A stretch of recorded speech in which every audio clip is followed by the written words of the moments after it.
అమ్మవారే కనికరించినట్టుంది.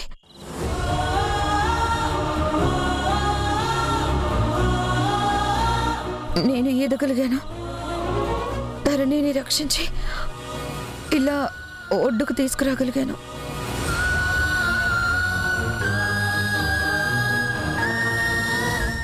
అసలు అసలు ఎలా జరిగిందే? నాకు అదే అర్థం కావట్లేదమ్మా. బతుకమ్మే ధరణి రూపంలో వచ్చి నిన్ను కాపాడిందే. నువ్వు దాన్ని కాపాడగలిగావు.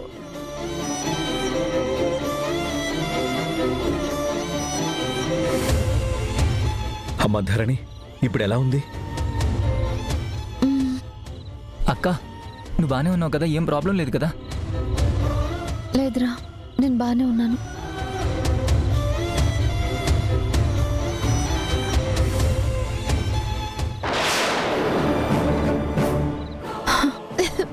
బుజ్జమ్మా, బుజ్జమ్మా, ఏమైంది బుజ్జమ్మా?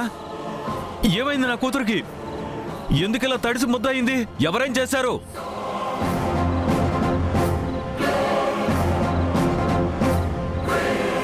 ఏం కాలేదు నాన్న, బానే ఉన్నాను.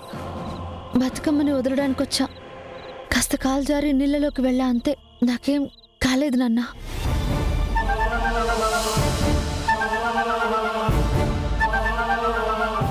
ఏం కాలేదు. ఏంటమ్మా ఏం కాలేదంటావు? నిండా మునిగిపోయి కనపడుతుంటే అసలు ఏమైంది తల్లి? బానే ఉంది కదండి. ఏదో కాలు జారి చెరువులో పడింది. దానికి ఎవరేం చేస్తారు? అయినా తను క్షేమంగా ఒడ్డుకొచ్చింది కదా.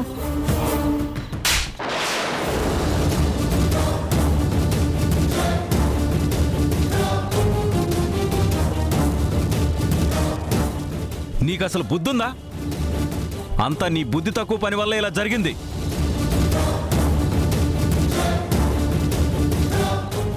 ఎన్నేళ్ల నుంచో మన ఇంట్లో బతుకమ్మ పేర్చి ఆడుతుంది. ఏనాడైనా ఇలా జరిగిందా?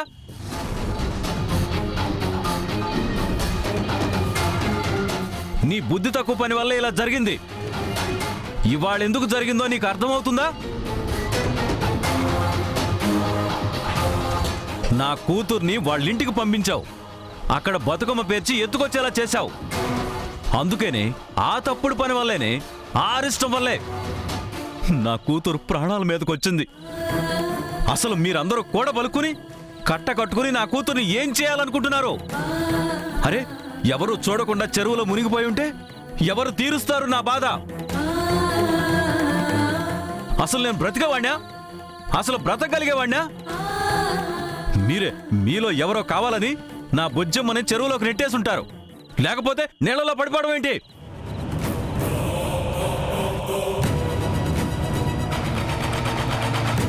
చూడండి ప్రతాప్, నిజాలు తెలుసుకోకుండా ఎందుకలా అరుస్తున్నారు? ఏంటండి, నీళ్లలో తడిసి ముద్దయిపోతే నిజాలు తెలుసుకునేది? చెప్తుంది కదా కాలు జారి చెరువులో పడ్డాను అని. తనకంత అవసరం ఏమొచ్చింది?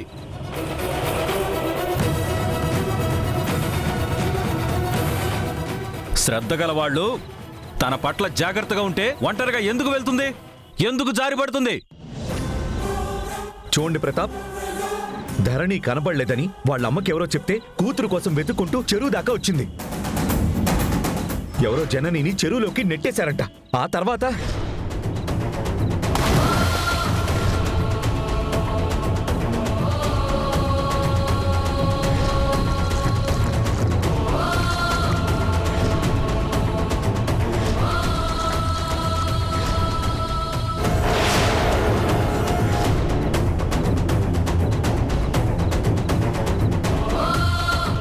వాళ్ళమ్మని రక్షించుకోబోయే తాపత్రయంలో పొరపాటున ధరణి జారి లోపల పడిపోయింది. ఇప్పుడు జననియే ధరణిని రక్షించి ఒడ్డుకి తీసుకొచ్చింది. ఎవరండి అమ్మా? మీరు చెప్పేదంతా నిజమని నమ్మాల్సిన అవసరం నాకేముంది? ఇదొక కట్టు కదా. నా బుజ్జమ్మను దగ్గర చేసుకోవడానికి మీరు ఆడుతున్న డ్రామా. ఆవిడెవరో చెరువులోకి నెట్టేశారంట, అందులో పడిపోయిందంట. పైగా అది గౌరమ్మ మహత్యం, బతుకమ్మ మహత్యం అంటున్నారు. అబద్ధం ఆడినా కాస్త అతికినట్టుండాలి. అరే, పుక్కిటి పురాణాలు చెప్తే నమ్మేంత పిచ్చివాణ్ణి కాదండి నేను. అసలు నువ్వెందుకమ్మా వాళ్ళ ఇంటికి వెళ్ళావు? వాళ్ళింట్లో బతుకమ్మని ఎత్తాల్సిన అవసరం ఏముంది అసలు? వాళ్ళతో కలిసి ఆడాల్సిన కర్మ నీకేం పట్టింది తల్లి?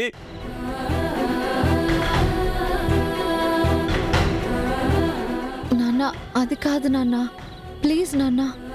అక్కడ జనని గారే పడ్డారని కాదు నాన్న. ఎవరు నీళ్ళల్లో పడినా సాయం చేయడం ధర్మం కదా.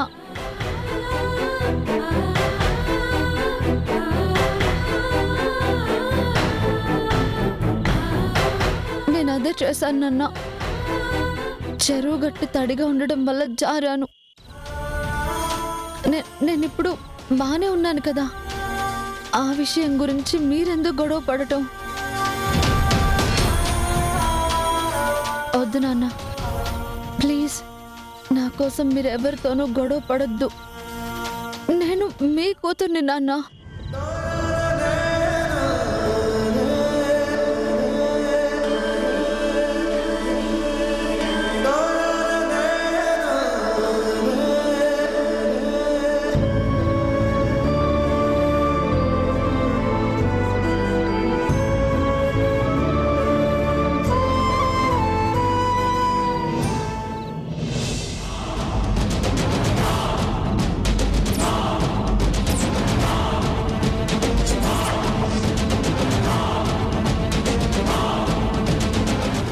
వీళ్ళు మెల్లగా ధరణికి బంగారం, డబ్బు, ఆస్తి, అంతస్తు ఆశ చూపించి వాళ్ళ వైపు తిప్పుకోవాలని చూస్తున్నట్టున్నారు. ఎందుకండి? మీ కడుపులో ఏ దురుద్దేశం లేకపోతే నా కూతురి మెడలో బంగారం ఎందుకు వేస్తారు? ఆ నగలన్నీ ఎందుకు అలంకరించారు? గొప్పవాళ్ళం, డబ్బున్న వాళ్ళం, ఐశ్వర్యవంతులం, మేమేమో మిడిల్ క్లాస్ మనుషులం అనేసి, అక్కడుంటే నువ్వు గొప్పగా సుఖపడలేవు, సంతోషపడలేవు అనేసి నా బుజ్జమ్మకు ఆశ చూపించి మీ దగ్గరకు లాక్కుందామని చూస్తున్నారా?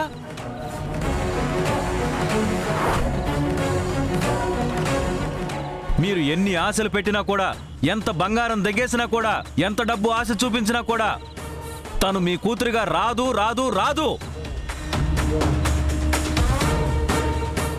నా బుజ్జమ్మకి నేనే నాన్నని.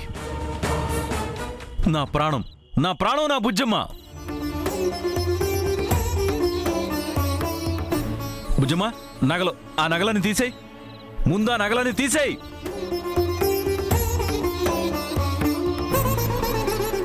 నువ్వు తీయమ్మా. నేను తీస్తాను.